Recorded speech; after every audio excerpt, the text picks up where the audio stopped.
Welcome to Guide to IELTS. The IELTS Writing Task 2 question that we'll be working on in this video is: some people from poor and rural backgrounds find it difficult to get a university education. Universities should make it easier for such groups to enroll. To what extent do you agree or disagree? As usual, our first step is to understand the question. The first sentence in the question is a given fact, that is, certain people have difficulty in accessing university education. What we need to agree or disagree with is the second statement, which is, should universities ensure that these students are able to enroll more easily as compared to others? The writing format that I'll follow in this essay is: first paragraph, introduction, which will just have paraphrasing of the question. Second paragraph, reasons why I agree. Third paragraph, reasons to disagree, followed by how this reason can be solved. And finally, fourth paragraph, conclusion, in which I strongly agree. Whenever we have an agree-disagree question, we can choose to either strongly agree or strongly disagree or partially agree. Now, when we are strongly agreeing or strongly disagreeing, we can always write points only of that side and mention clearly that we don't have any supporting points of the other side. However, a better approach is the one I'm using in this essay. Give a reason to support the other side, but then give a solution to it or justify that it is a minor problem. The second step is to figure out what to write in the essay, that is, to plan the essay. Now, instinctively, I know I agree with this statement because everyone should have equal opportunity, which for these students requires some flexibility because they don't have the same privileges as those who live in big cities or who have good money. The only reason I have for disagreeing is that it should not lead to drop in quality of education.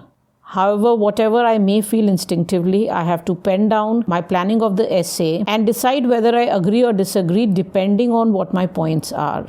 I found this essay more difficult to plan than most others because the only point I have in favor is equal opportunity. So how do I work on it? What I do is, I start my second paragraph, that is the paragraph with points of why I agree with the need for equal opportunity, and then I go on to list out why they need special treatment for the opportunity to be equal.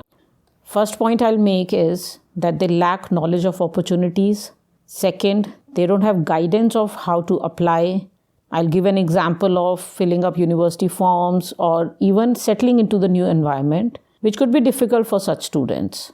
Another point that I'll make is that when kids are from privileged families, from rich families, their parents motivate and encourage them a lot. So such students have a lot of confidence and belief in self, which the underprivileged ones may not have. On the disagree side, I'll write that this may lead to a drop in the quality of these students and therefore a drop in the quality of the employees later in the workforce. But I'll just give a solution to it, that rather than not encouraging such students or not helping these students, we should have some way that the learning gap is bridged. The third and the last thing that we do before we start writing the essay is think about the vocabulary. The main words we focus on are the ones in the question. Think of what synonyms can you use for university, education, poor, rural, along with any other related words or phrases that you think can be used in the essay. Example in this essay, we'll use the idiom level playing field. I'll keep pointing out and listing out the synonyms I'm using as I write the essay. The first paragraph will just paraphrase the question. The first sentence from the question: some people from poor or rural backgrounds find it difficult to get university education. I'll change it to: it is an undeniable fact that youngsters who live in villages or small towns and who belong to financial weaker sections of society struggle to access tertiary education. I have changed people to youngsters. People is one of the most difficult words to find synonyms for because it's a word we use in multiple situations. In this case, we are talking about university admissions, so I'm using youngsters instead of people.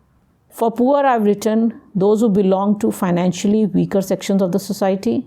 For rural background, I've written who live in villages or small towns. For university education, I've written tertiary education. Instead of writing find it difficult, struggle to get, to access. The next sentence, universities should make it easier for such groups to enroll. I'm changing it to: consequently, a suggested solution to this issue is to smoothen the path to institutions of higher education for such students.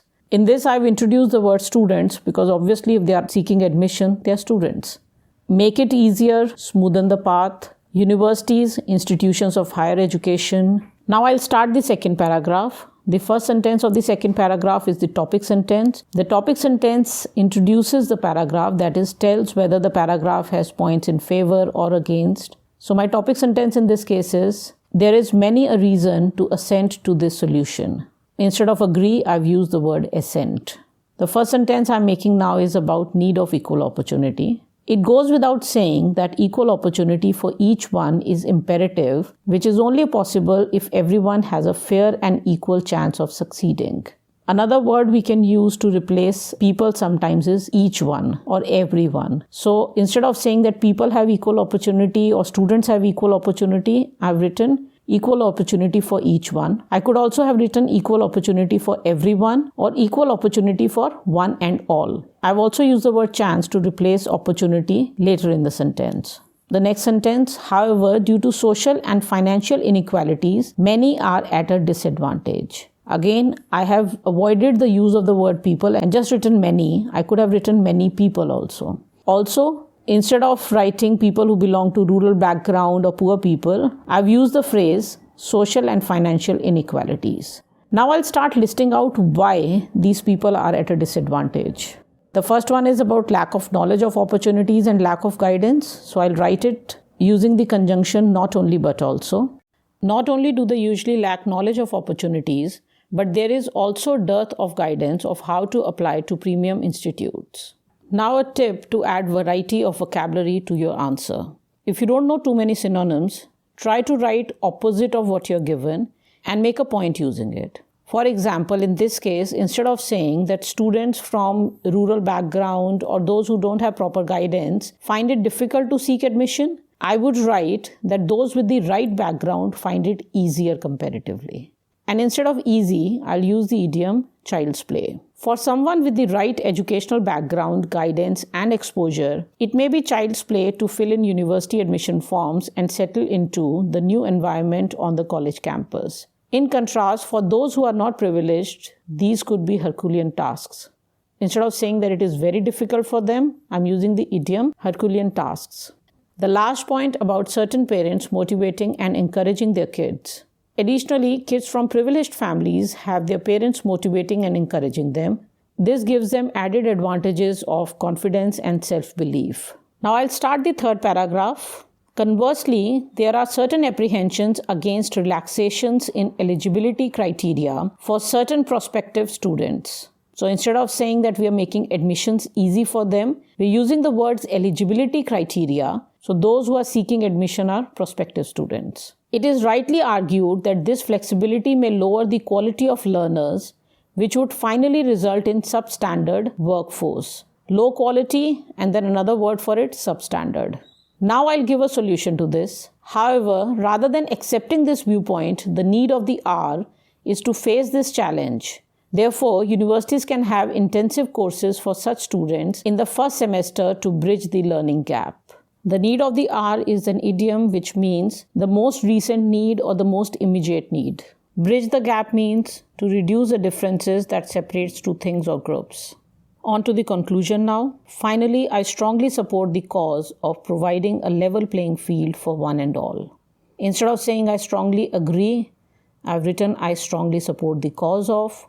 One and all means everyone or every person. A level playing field. It is an idiom that means a situation in which everyone has a fair and equal chance of succeeding. I watched a video a while ago about social inequality, about level playing field. It's a moving video that makes you think. I'll leave a link to it in the description of this video. It is not related to the essay as such, but I strongly recommend that you watch it. Continuing with the conclusion, hence, it is the responsibility of society as a whole to facilitate ingress into universities and colleges for those who may be left behind because of social, geographical, or financial inequalities. Instead of saying rural background or poor background, I've written social, geographical, and financial inequalities. Ease of getting admission, I've used facilitate ingress.